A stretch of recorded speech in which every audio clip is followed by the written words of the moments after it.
accident. An unexpected and undesirable event, especially one resulting in damage or harm.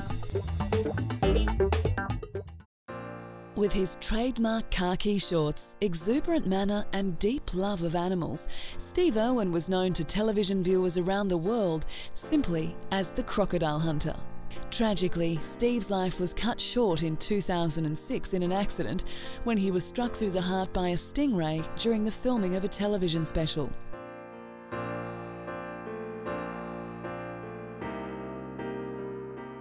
A devoted family man, he inspired everyone, but most of all his daughter Bindi, who insisted that she wanted to continue the legacy her father had left behind.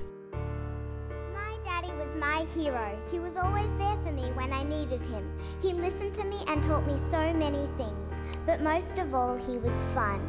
I know that Daddy had an important job. He was working to change the world so everyone would love wildlife like he did.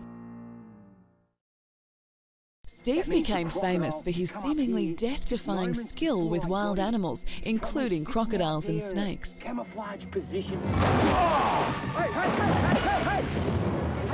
Famous for his catchword, crikey, his television program The Crocodile Hunter was first broadcast in Australia before it was picked up by the Discovery Network, catapulting him to international celebrity. He grew up near crocodiles in his parents' park, and when he took over in 1991, he renamed it the Australia Zoo. Just see that? You wouldn't want to take a bite around here. Animals were Steve's life, and when his death was announced, many people thought it was a crocodile that was responsible. Today the world has lost a great wildlife icon, a passionate conservationist, and one of the proudest dads on the planet. He died what he did, he loved doing best. And he left this world in a happy and peaceful state of mind. He would have said, crocs rule. Steve was killed by a stingray barb to the chest while swimming with a cameraman near Port Douglas in Australia, where he was filming a documentary cruelly titled Ocean's Deadliest. He died instantly despite efforts to revive him. He came over the top of a stingray and a barb, the stingray's barb went up and went into his chest and put a hole into his heart. We got him back within a couple of minutes to Croc 1, which is Steve's research vessel. We're doing constant CPR, trying to resuscitate him and survive, make him survive.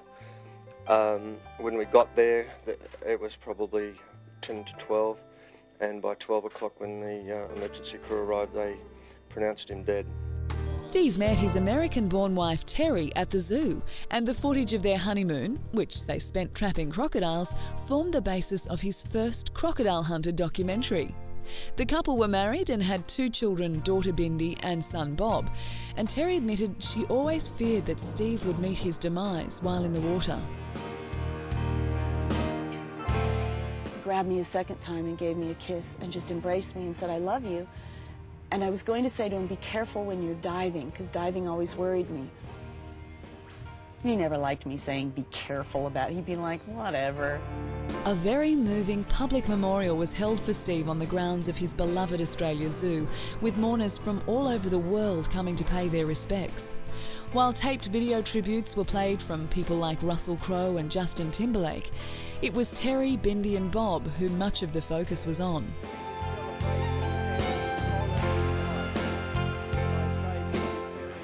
There was never any doubt that it was going to be a quintessentially Australian experience, and his mix of showmanship and larrikin charm will always be missed.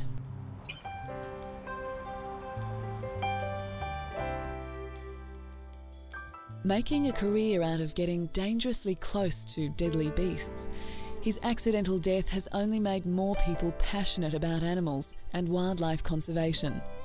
And that is exactly what Steve Irwin would have wanted.